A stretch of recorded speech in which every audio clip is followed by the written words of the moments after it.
Haleluya.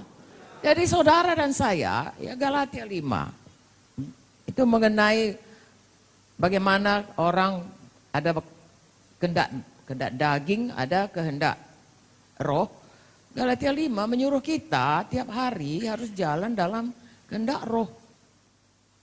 Ayat 16 sampai ayat 26. Hidup menurut daging atau roh. Ya, di sini kita belajar, saudara sudah tahu ini semuanya. Ayo kita baca saja. Ya, ayat 16. Maksudku ialah hiduplah oleh roh, maka kamu akan menuruti kehendak daging. Sebab kehendak daging berlawanan dengan kehendak roh, dan keinginan roh berlawanan dengan keinginan daging.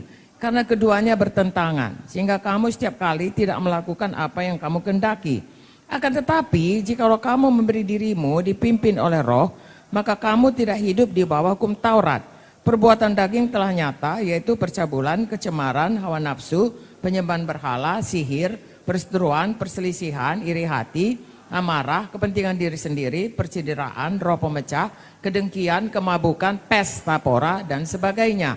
Terhadap semuanya ini kuperingatkan kamu, seperti yang telah kubuat dulu, bahwa barang siapa melakukan kehendak yang demikian, ia tidak akan mendapat bagian dalam kerajaan Allah. Nah, ini udah jelas ini apa yang kehendak daging ini. Jangan mau dipikat diseret ke situ.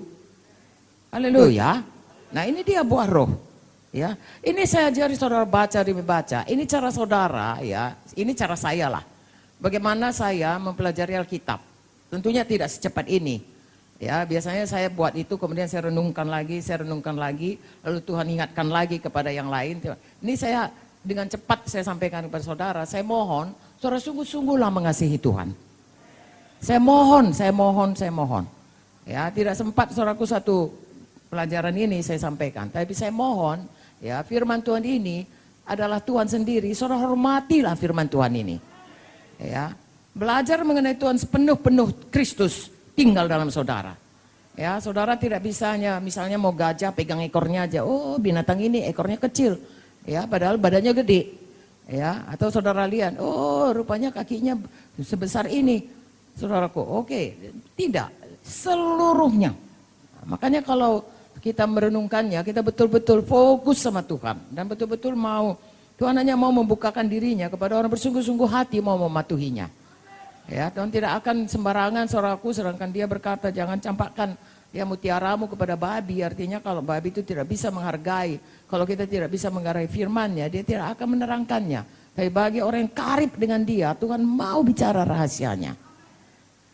Haleluya. Ya, saya bacakan di sini, buah roh ialah kasih, sukacita, damai sejahtera, kesabaran, kemurahan, kebaikan, kesetiaan. Saudara sudah tahu ini, kelemah lembutan, penguasaan diri, tiada hukum menentang ini. Ayat 24. Kita baca sama-sama.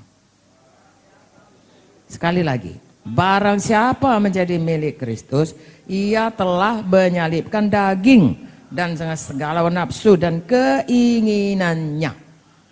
Jadi dimatikan itu. Datang dia memikat, mau menyeret, menggoda, pencobaan. Jangan iakan. Iakan Tuhan Yesus, jangan iakan dosa. Halo, jangan katakan kalau bohong aku sedikit nggak apa-apa, aku tokoi sedikit. Firman Tuhan berkata kalau kita mengaku dosa, bertobat, Tuhan mengampuninya. Tapi kalau kita bermain-main juga dengan ini, nanti seperti Simpson. Ore katanya, lepas juga nyaku katanya. Kayaknya lagi sekali lagi, ore katanya, lepas juga nyaku. Dan tidak diketahuinya, roh Allah meninggalkan dia. Jangan begitu sayang. Ya, takut akan Tuhan dalam arti kata hormat kepada Tuhan. Ya, haleluya. Ayat 25. Jikalau kita hidup oleh roh, baiklah hidup kita juga dipimpin oleh roh. Haleluya. Bagaimanakah kita bisa dipimpin oleh seseorang? Kalau kita bisa dengar suaranya. Betul? Kalau kita kenal dan lihat dia. Jadi saya dan saudara harus peka ke Roh Kudus. Dan dipimpin oleh Roh Kudus dan dipimpin oleh firman Tuhan. Karena Roh Kudus adalah Tuhan sendiri dan firman Tuhan adalah Tuhan sendiri. Hidup saudara, patuhilah firman Tuhan, patuhilah Roh Kudus. Makanya kalau berdoa saudaraku, berdoa dekat dengan Tuhan. Ya, dekat dengan Tuhan, saudara tahu betul semua sudah diselesaikan dengan Tuhan. Saudara sudah mempersembahkan diri saudara, ya, sebagai persembahan yang hidup dengan segenap hati, segenap jiwa sudah diselesaikan semua. Lalu datang, mendekatlah kepada Tuhan supaya mendekat kepadamu. Lalu bisa dengar suara Tuhan. Lalu bisa dipimpin oleh Tuhan, dipimpin Roh Kudus. Dan orang yang dekat dengan Tuhan, saudaraku, tidak akan mudah. Bukan saya tidak bukan mudah. Mustahil pun bisa terseret terpikat. Tahukah saudara, terang dengan gelap itu, terang pasti menang. Ya, kalau ada gelap misalnya nih mati lampu, mati lampu. Di tempat ini gelap semuanya. Lalu ada HP saudara, hanya kecil kan? Bisa siapa yang menang? Kalah gelap itu, nampak terus cahaya yang kecil itu. Begitulah terang, apalagi kalau kita tiap hari minta terang Tuhan. Firman-Mu adalah terang pada jalanku. Tiap hari, maka terang jalan kita itu. Tidak tersandung kita. Haleluya. Makanya saudaraku dikatakan tadi, setiap anak Tuhan harus dipimpin Roh Kudus. Jadi kita punya pilihan. Apakah hidup kita ini, kita mau saudaraku ya terseret, terpikat ya sampai jatuh dan kita biarkan. Atau kita tetap menyerahkan hidup kita untuk dipimpin Roh Tuhan.